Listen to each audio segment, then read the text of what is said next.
But all right, so one of the things that I remember being in school when I was growing up, and even now, how many of you have ever gone to the mailbox? You remember you open up the mailbox and there was an invitation to like a birthday party. Me. Right? I mean, like Luke's face just got really big and excited.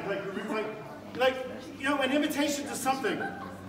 Sometimes it's like a birthday party for a friend, or maybe it's a family get together or a baby shower. Some of you have gotten that. Maybe it's an acceptance letter for college. No. I'm saying not everybody. Not yet, Sadie. Some of y'all, when you go off to college, you may join a sorority or a fraternity or a club or something like that, and often there's some sort of invitation, some sort of recognition or an envelope or something that says, hey, we want you to be part. And no matter what it is, no matter if it's a birthday party or if it is a group you're joining at college, no matter what it is, here's what it says. It says, we want you to be part of us. If it's a birthday party, we want you to come and be at a birthday party. If it's a college, we want you to be part of our college and our culture and who we are. We're doing something special, and you are invited to be a part of it. And then you have a choice, right? You have a choice to accept that or not. To say, hey, I'm going, or to say, I'm not going. In the first week, we talked about the Bible as being a story or a letter. We talked about it being a letter from God that contained everything that He wanted to tell us, and it was a story, and how we can identify and find ourselves in a story. What makes a good story is the fact that we can identify with the characters and that we are a part of that story.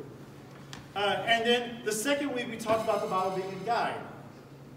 We talked about the Bible being a guide, and not just in the sense of a map that tells you where to go, but a guide that goes with you. Remember we said like a fishing guide doesn't just say, the fish are over there, and here's how you get there. A fishing guide takes you to where the fish are. Or if you're climbing Mount Everest, the guide doesn't say, there's the top of the mountain, have fun. The guide goes with you. And so we think of the Bible both as a map, but more as a guide, something that's with you, something that's living and breathing and always with you no matter where you go. And so this week we're talking about the Bible as an invitation. By reading your Bible is an invitation to know who Jesus is. By reading your Bible, you have the opportunity to know God. So why is that important? Let me ask you this. Don't raise your hand. You don't have to acknowledge this. You can just, in your mind, go, yeah, that's been me. Have you ever felt lost? Have you ever felt alone? Have you ever felt unworthy? Have you ever felt unprepared? Have you ever felt unloved? Have you ever felt like it seems that nobody is listening? I felt all those. But it's through reading your Bible that you realize and you see the stories of people just like you and just like me, who lived in difficult times, who had hard questions, who faced impossible decisions, who felt alone and lost, who were up against improbable odds, and who wanted to know, who were searching for their place and their purpose.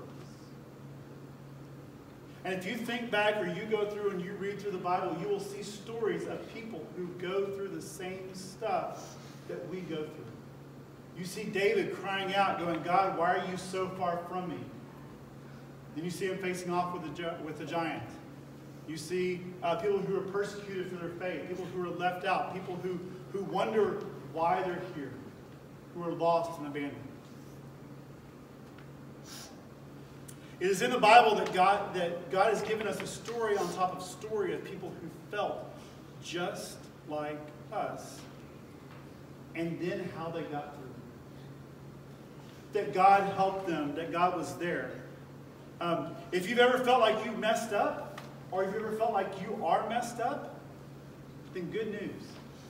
Because there's story on top of story of examples of God using messed up people like us. And he uses them to show how he can be trusted and how he is faithful and how he loves and has a purpose for everyone. I'll read you scripture. It won't be on the screen, but it is 2 Peter 1, 3 through 4.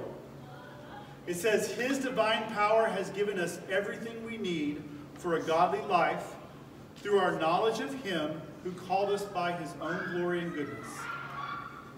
Through these, he has given us very great and precious promises, so that through them you may participate in the divine nature, having escaped the corruption of the world caused by evil desires.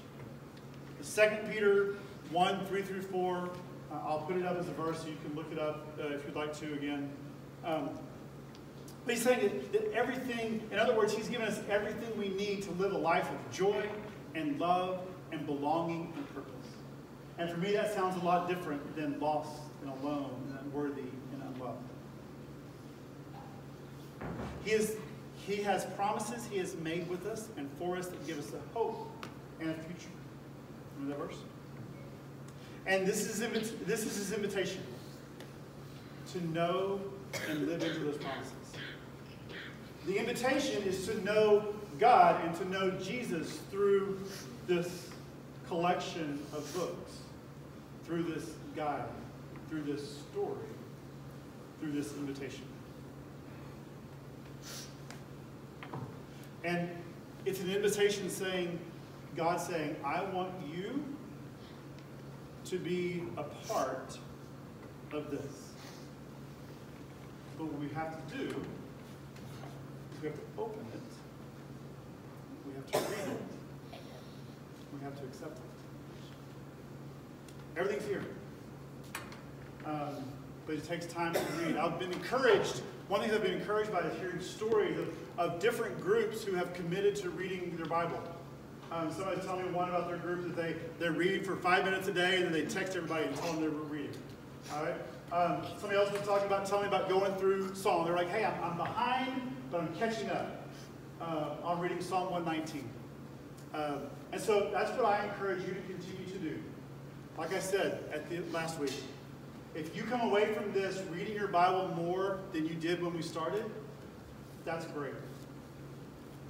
Because that puts you like on a great path.